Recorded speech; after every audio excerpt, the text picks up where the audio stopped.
Oh, so it looks like we have started. My name is Stephanie Quick, and today I wanted to talk about something upsetting and disturbing and creepy. So, so if you don't want to hear about that type of thing, like let's say violent, unpleasant death, then this is your time to leave.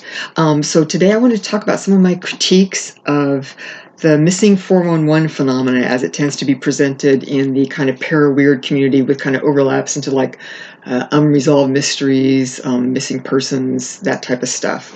If you're not familiar, the whole idea of missing 411 was developed by a guy called David Paulides, who was a Bigfoot researcher and then started investigating disappearances, especially in the national forests.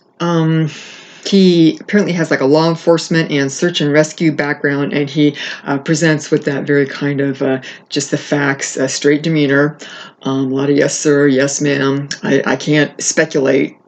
But what he's done is basically collated all these cases and says that there's certain patterns to them that look suspicious, or I don't know what they mean. He is always saying he doesn't know what they mean, and that look like they have possibly some type of weird or strange paranormal or weird explanation, rather than being, natural tragedies or something like that, or crimes. So he has basically his other kind of big idea behind it is that the national park system and various government and law enforcement agencies are trying to suppress the huge numbers of disappearing people in the national forests, and that this is a cover-up and there needs to be reforms made or something. So this is a very kind of hot button, spooky thing. True crime has been very popular the whole time that I've been alive. And it's only gotten more so with the advent of podcasts and more cable TV. And so you can see where this has a nice overlap between kind of like conspiracy people, anti-government types, or people who want government reform, true crime aficionados, and then also all the paranormal spooky stuff. You end up having a lot of people that are into the fairy or Bigfoot or aliens or mole people or whatever getting involved in this, which can be a fun time. You have to worry about, if you're involved in any of this stuff, a lot of stuff that tends to be bagging on the government can go very right-wing, talking about the elites. There's a certain point and a certain historical tendency for the elites to be code words for the Jews, which is no good either. So that's problematic. But the first thing I wanted to talk about is my critique from the heart, which is that David Paulides, and then there are other people who have taken on this type of research or writing about these type of things.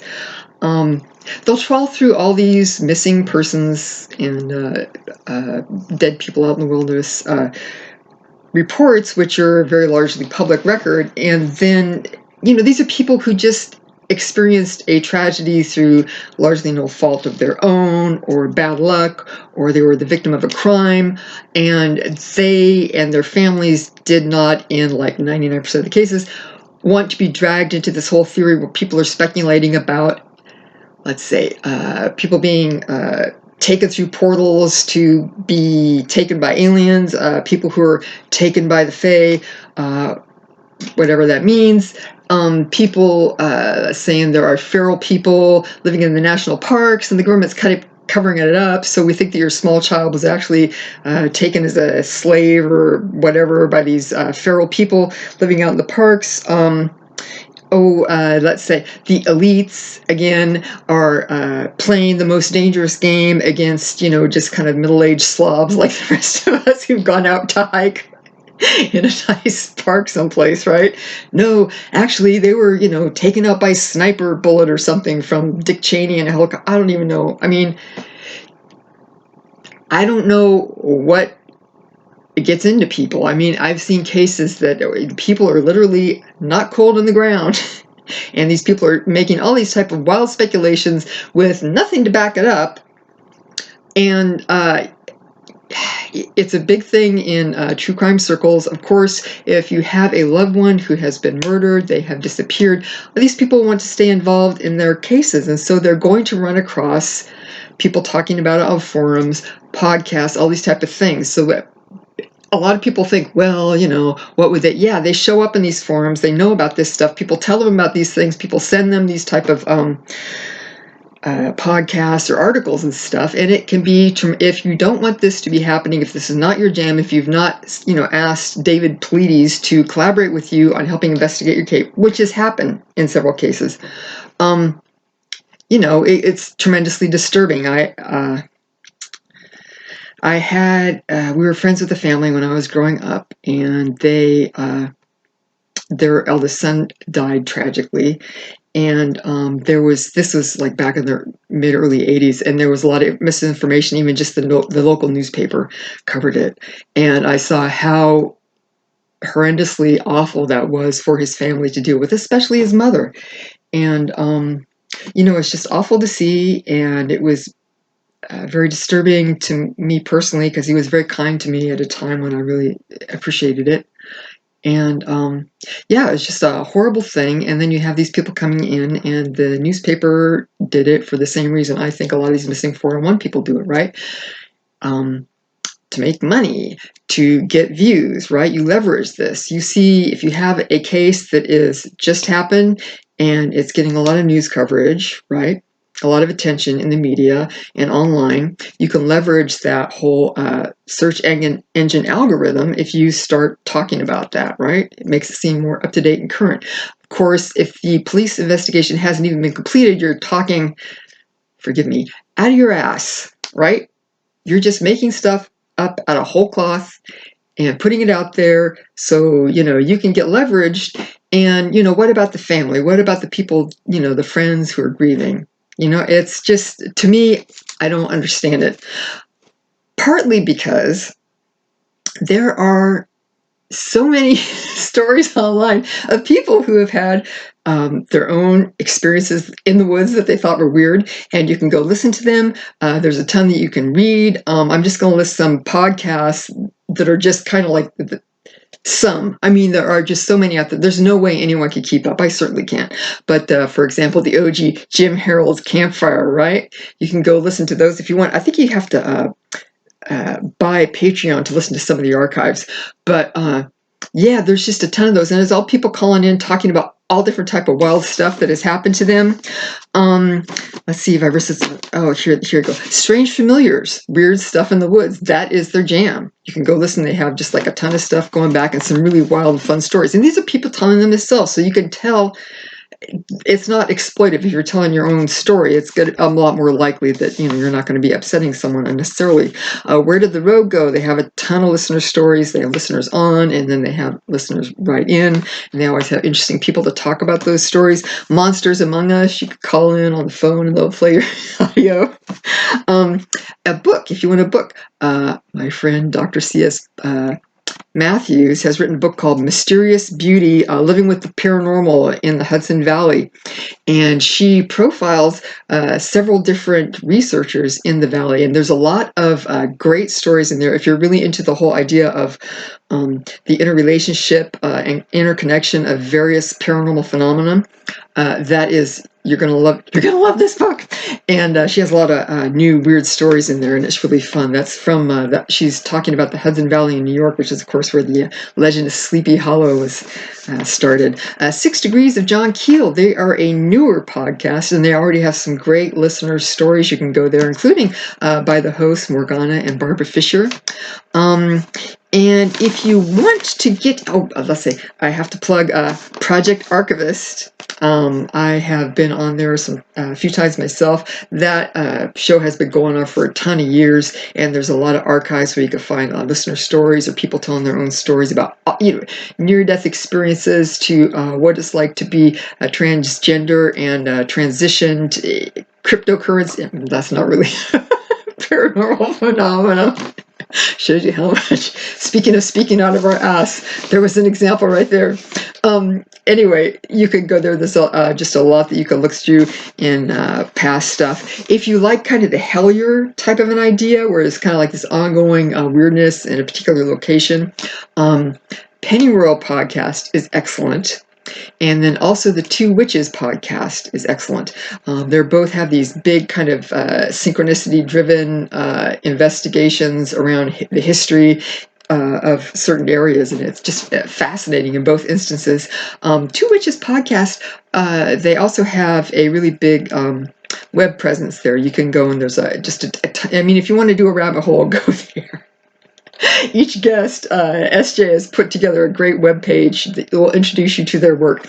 It's fantastic. So there are some recommendations for From the Heart. You know, if you could just leave people alone who are in like a horrible situation instead of, you know, basically exploiting it for views and titillation. I mean, there's plenty of weird stuff out there that, you know, people are putting out there and they want you to know about, and it's not upsetting them that you're talking about it or speculating or whatever. So that's suggestion number 2. Okay, now let's look at Missing 411 from the Head. Now here is where I can go off for hours, but I'm going to try and keep it focused. I made some notes. Oh, look, speaking of cryptids, here's a microorganism. It's Oliver sleeping like a good boy. Okay. Here is the deal with Pleiades and other people who are on this thing. Pleiades has come from the angle of, well, I was asked by these mysterious people that visited me in this hotel room one time that you need to look into this, and you're such a great researcher, we need you to do it, right? So he starts looking into these national parks and says, oh, they're not keeping good records of what's going on here, so I need to compile my own database, and then through interrogating this myself, then I'll be able to look at these patterns and see if there's anything unusual or skeevy going on. Now, so he's saying, don't trust the government, trust me, some guy you never heard of before, who admittedly has a great manner coming across, great demeanor, to give you the skinny on what's really happening, right? Completely ignoring that, for example, actually the friend I had that died tragically, he died in Yosemite, which is, of course, supposedly one of these hotspots. He is in a book called Death in Yosemite. I forget the name of the author, but he's also done one, Death in the Grand Canyon. And it's just a catalog of all the people that have died in the park and what the investigation found, and, you know, so on and so forth. So there's other people compiling this information, and so I don't see a reason to just trust one person. So he's kind of like saying, trust my database, and then let me tell you what it means. And he has supposedly found these certain patterns. They're very amorphous. They shift around. He's finding new ones, and he doesn't ever do a good job of honing in on, okay, what are these parameters exactly? For example, now I'm going to be quoting things from years ago because I listened to him pretty assiduously for the first few years he was out because I was so bothered by what he was saying. I wanted to make sure I was hearing correctly. At one point, he was talking about Yosemite, and one of his supposed patterns is that people are found near water who have disappeared or who have been deceased in the woods. And he was talking about Yosemite, a disappearance that happened in Yosemite, and he said, and of course it's near water because it's near the Pacific Ocean. Supposedly he spent a lot of time in California and in Yosemite. I don't know how he got... It's like a 3-hour drive to Yosemite from the coast, right?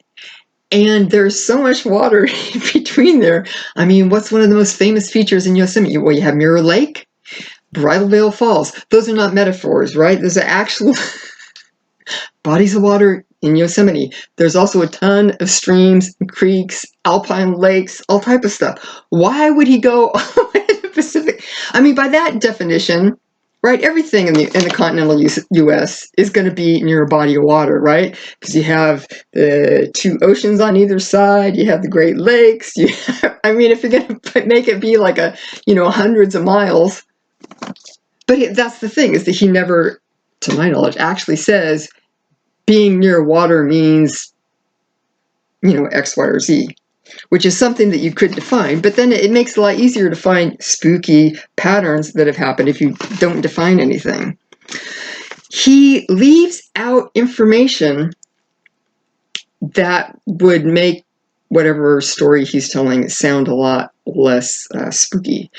An egregious example of this was there was a young man named Brian Schaefer who was a med student who disappeared out of the last place he was seen was near a bar called the Ugly Tuna Saloona. It's a very famous case. He is charismatic, tall, good-looking. Looks like he's more fun than a barrel of monkeys. His family put a ton of effort into trying to find out what happened to him, as well as the main detective in charge of his case. So the big kind of shtick or hook on this case is that there is CCTV camera at the front of the bar, and you could see the front entrance. Everyone has to go up and down these like escalators or something. I've never been there. And the CCTV shows him going in, but it never shows him coming out, right? And that's the last that he's seen. So I heard on one show, Polides was talking to the host, and he's talking about this case and that the CCTV that has been watched, you can see, I think most of it online. People see it, go in, never come out. It's this big mystery, right? So the host says, wow, if there was no other exit or entrance to that place, that would be really a case we would think, yeah, something paranormal actually happened. So Polides just said, Now, if you go on the Wikipedia page for this case, Brian Schaefer's disappearance, you'll see, of course, there was a kitchen entrance, right? Where the kitchen went in and out and the band came in and out. If you want to hear more about the physical setup, then True Crime Garage is a podcast that did a couple-parter on that, and the hosts are from that area, and one of them has performed in that saloon many times, right? So it's disingenuous. You can't trust him to convey the whole story. He's spinning it by omission. Then you could say, well, I didn't give, it gives you a certain amount of plausible deniability. But stuff like that is just egregious. Anyone who spent any time at all looking into these cases are going to know, facts like that. That, yeah, guess what? Yeah, there was a back entrance. Unbelievably. Okay, what am I right here? Okay. He overstates certain things about search and rescue or recovery.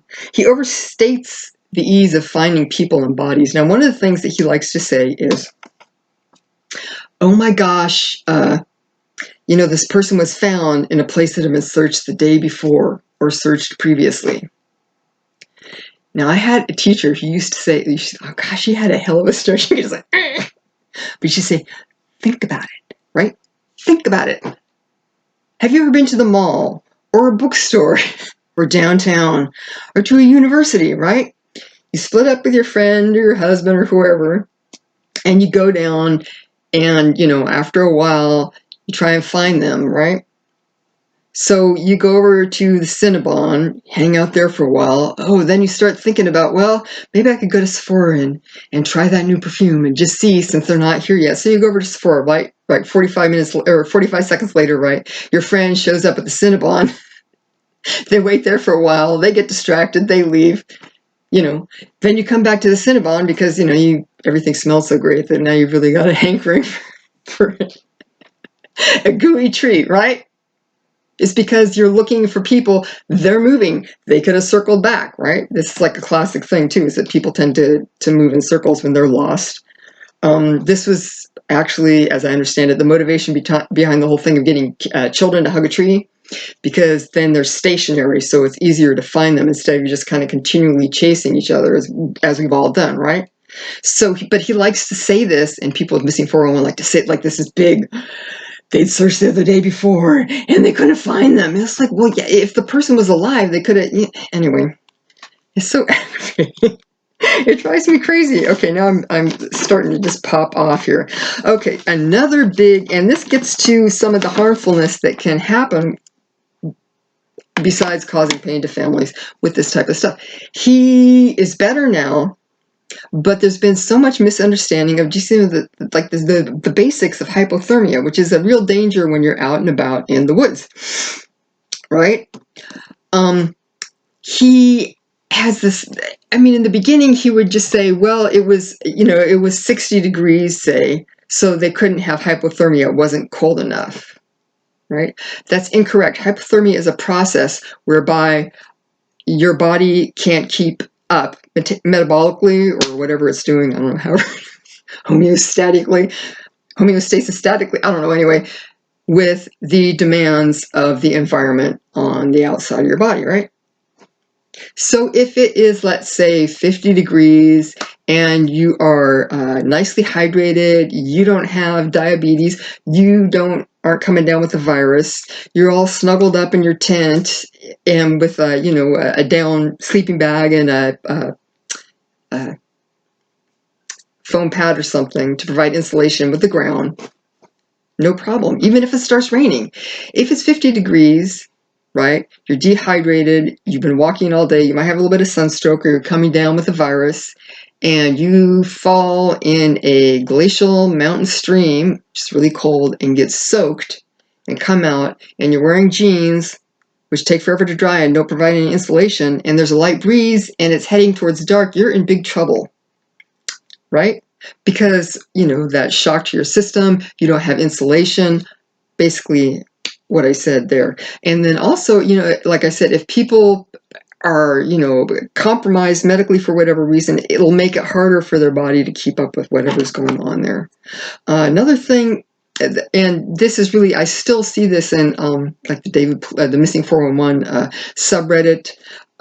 People say, well, it was, XYZ degrees, so there's no possible way that they could have, had hypothermia. This completely misunderstands it. And that is really important information to have if you're going to be going out in the woods, to know about what are the symptoms, how to prevent it, all that type of stuff. You don't need that type of misinformation out there. I mean, it's the same as, with sunstroke or something. So that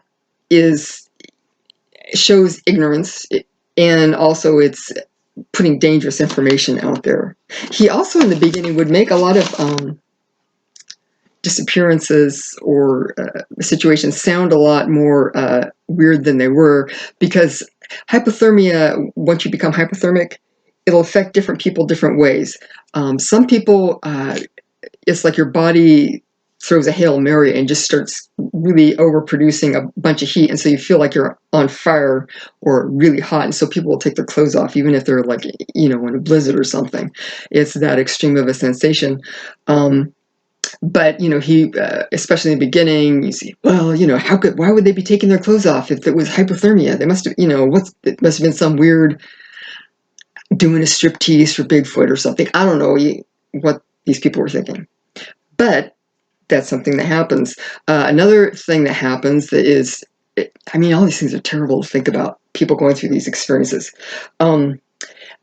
But you get really cold, and so you're trying to conserve heat, and so you will go and get into a log or pull leaves under yourself or get into it between rocks or something. It's called terminal burrowing because it means you're in really bad shape.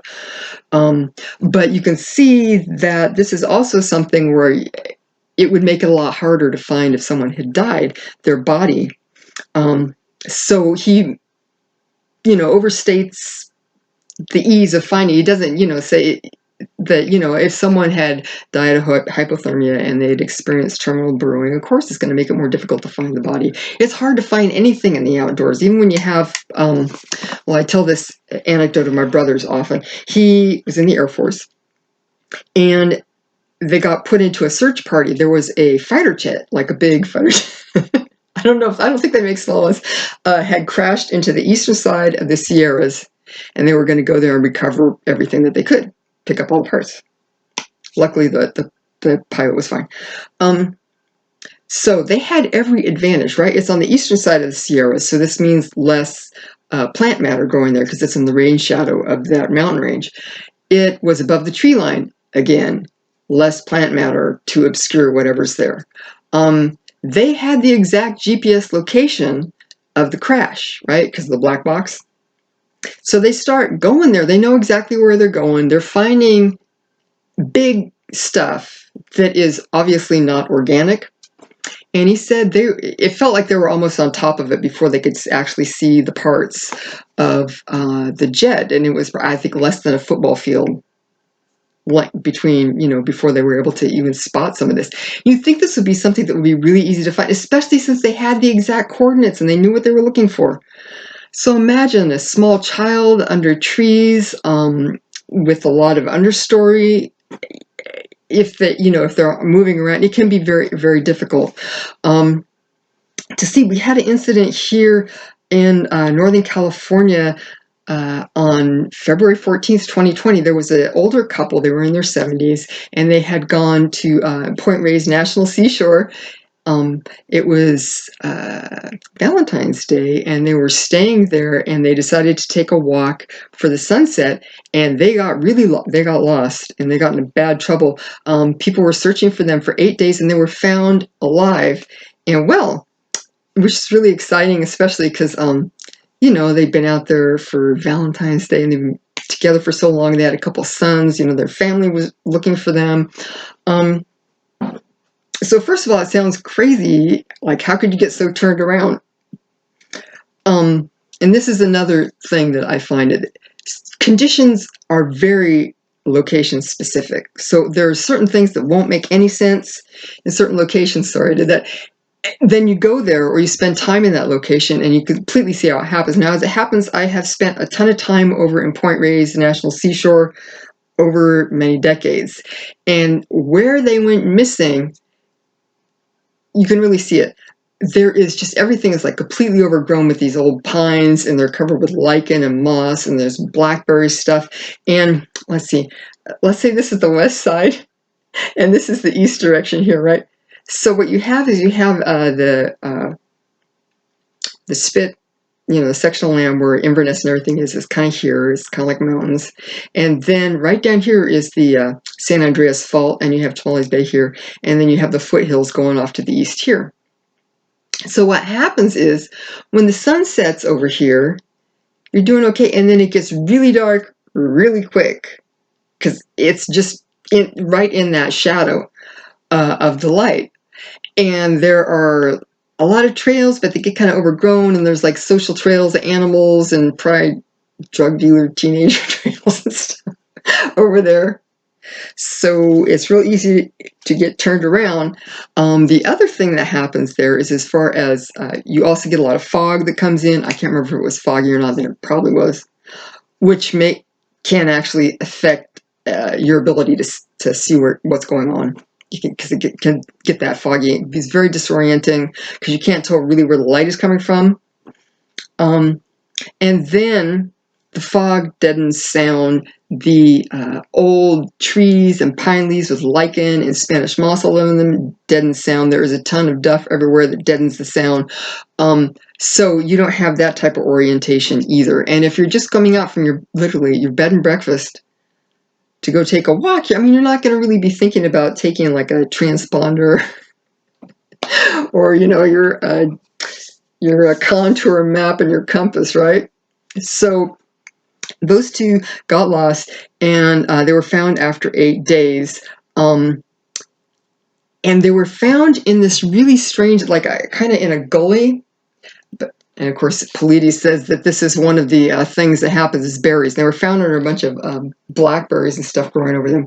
There was like a gully like this, but then the berries and poison oak and everything were like growing over it like this. So you can't even tell that there's a gully there. These people were bushwhacking around and calling for them, and the only reason that they were found is because they were alive and they were able to call back. And they still had a heck of a time getting just into where they were, because this bush is so, if you've ever been around a blackberry bush, it's just horrifying, covered in thorns and just like knit together like you wouldn't believe. So they were in there, so they had bushwhacking, they had these dogs trying to find it, because of course you can't see, okay, where are we? You can't see fuck all when you're in there, right?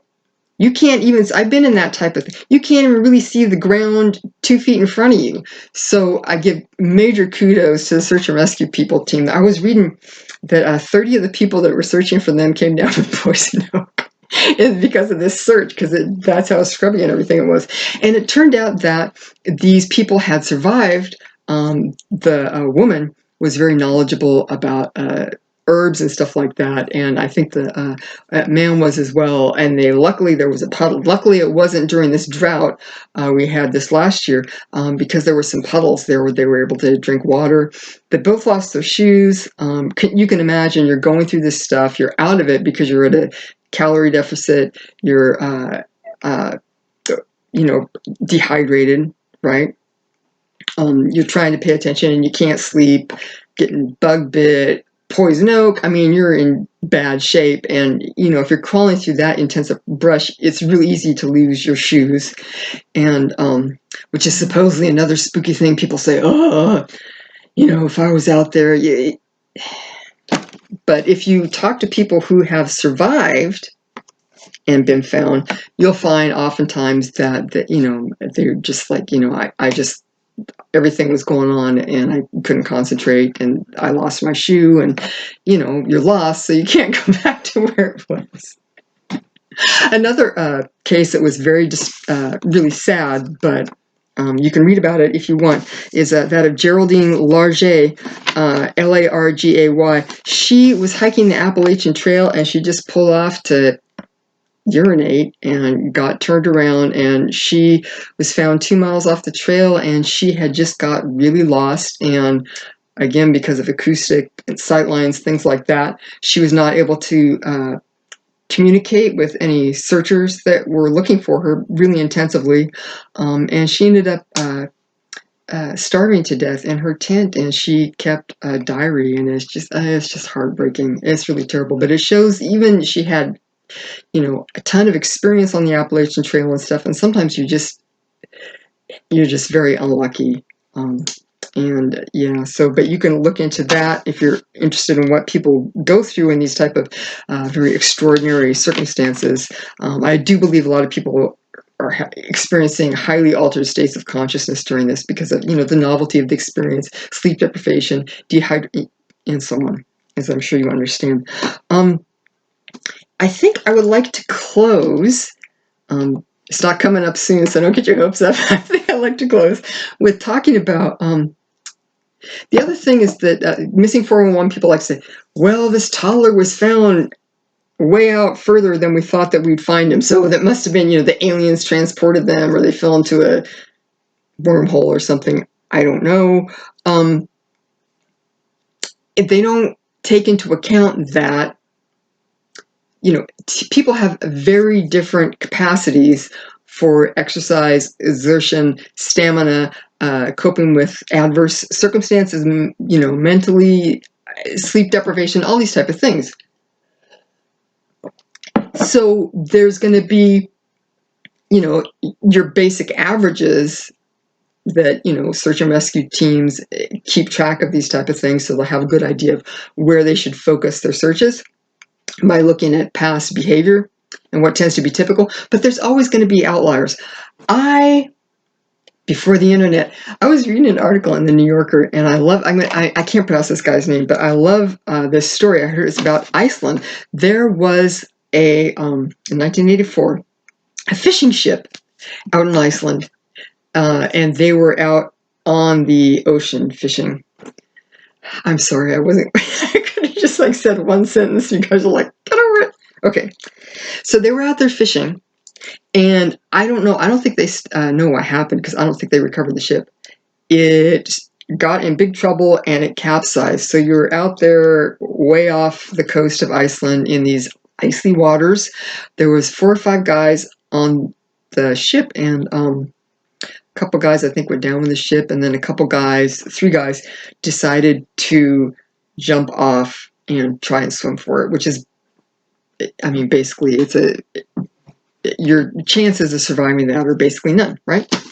Because of hypothermia, right? So 2 of the men were sadly dead within 5 to 10 minutes. But there's this guy called Gunnlaug Fjorsson, or Guthlaugr Fjorsson. It's an Icelandic name. And every time I have to look this up, because I keep thinking, well, it was 45 minutes or no. He swam for 5 or 6 hours in this water that was 5 degrees centigrade or 41 degrees Fahrenheit. Then he was lucid the whole time. He was, I think, in his mid-20s.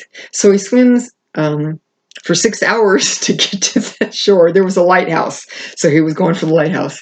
When he gets there, Icelandic is, as we know, very geothermically active, so there was all this kind of like volcanic clinker along the coast, these sharp things, so it was too dangerous to get on. So he ended up swimming, I don't know, like 3 kilometers down the shore till he got to someplace he could haul out. But he was not done yet. He was, as you can imagine, very thirsty. When he got to the hospital, he was dehydrated, but that was all there was wrong with him. So he found this farm. He walks over. They had like a trough, like you have for the cattle to drink or the horses to drink. He punched through the ice of that trough, drank a bunch of water, and then went to the farmhouse, and they were able to get him help.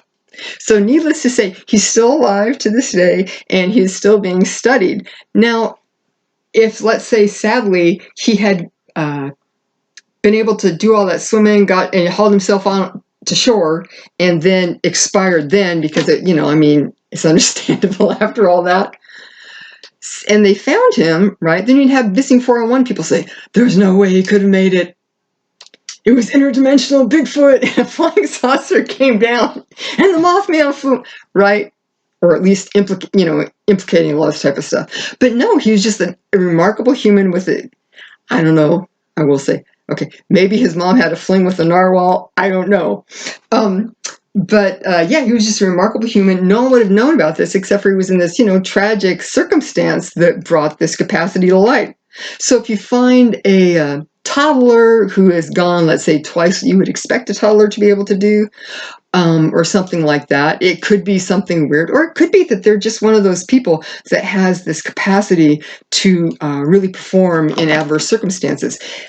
There is if you're into like high altitude death zone climbing or reading about it, in my case, there is a interesting show that Nova, the science show on PBS, put out in 2000. You can still find it for like $4 or $5 as a DVD. But if you're really into this whole idea of being able to see people who perform very differently in these circumstances, it's called Nova Everest: The Death Zone, and it was made with David Brashears and Ed Viesturs, who are the two main star climbers. And of course, Brashears did a lot of the video for it, or the filming for it. And what they're doing is they're following these climbers. You have Brashears, who are like these superstar monster performers, and then other people who are incredibly athletic and have been in training and everything for years in incredible shape. But you follow them all up into the death zone and see how their minds and bodies deteriorate with these horrible conditions that are up there. And it's very fascinating to see someone who is just like in amazing shape, and then they get in this circumstance, and there's this one guy, it's terrible. He, the air is very dry and you're breathing oxygen and everything. So, and again, it's very difficult to keep up with your hydration and caloric requirements. So he ended up having the problem of, one of the things that can happen is the lining of your larynx can get so whacked out that it kind of basically sloughs off. And this is into your air pipe, right? So this guy, it was in the middle of the night, he's way up there in the tent with another guy, and he's calling down to the doctor at base camp, and he can't breathe because this has happened, and so they're able to do the Heimlich maneuver on him, so he's able to get the lining of his larynx up out of his throat so he doesn't die from choking.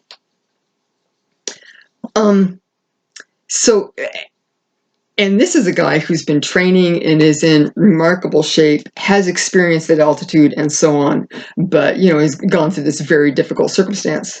This also goes to another thing, preservation of evidence, right? If he had, let's say, unfortunately had this happen to him or something of the soft tissue, right? And he's expired and was not found until, let's say, a year later, then in many cases you could have like skeletal remains. So whatever killed him, the evidence of that will not be preserved. So then it's possible to make up everything that you want because, well, it could be, or it could be that there's any number of things that don't leave a trace in the, the bones, right? So that's something to keep in mind when you're finding these remains that have been decomposed to whatever extent. But that is a very interesting show to watch. What really gets me about it is Dave Bashir, of course, is well known for helping save a lot of people in the rescue a lot of people in the 1996 Everest disaster.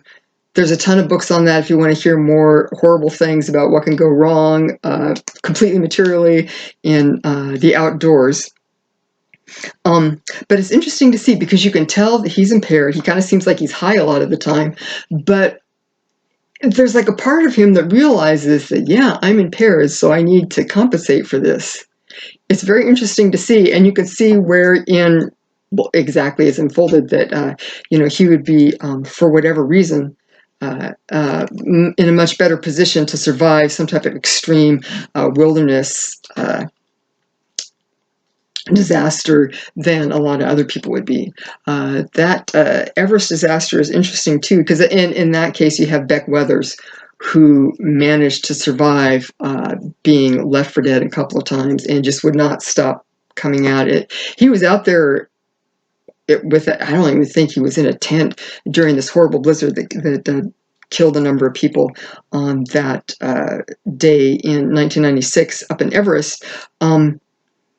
And many, people that he was like right next to died. So it really shows that you can draw generalizations. There's the way things normally go down, but then you never know when there's going to be some freak nature occurrence or someone who is especially susceptible or someone who has these kind of superpowers of being half whale or something. So,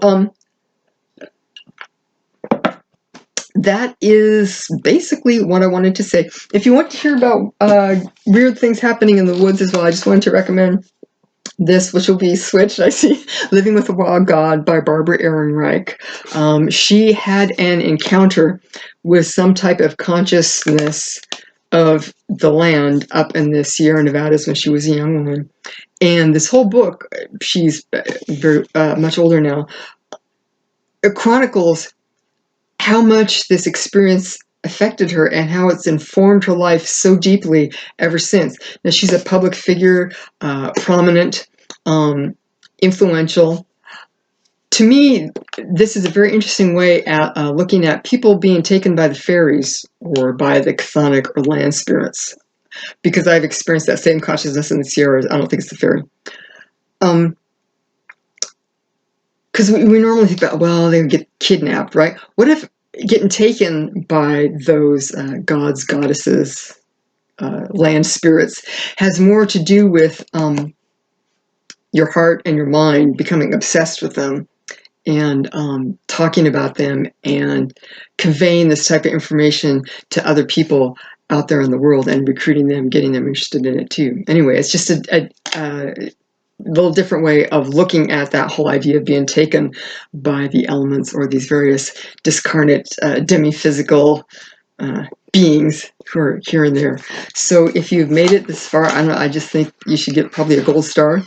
And thanks for listening.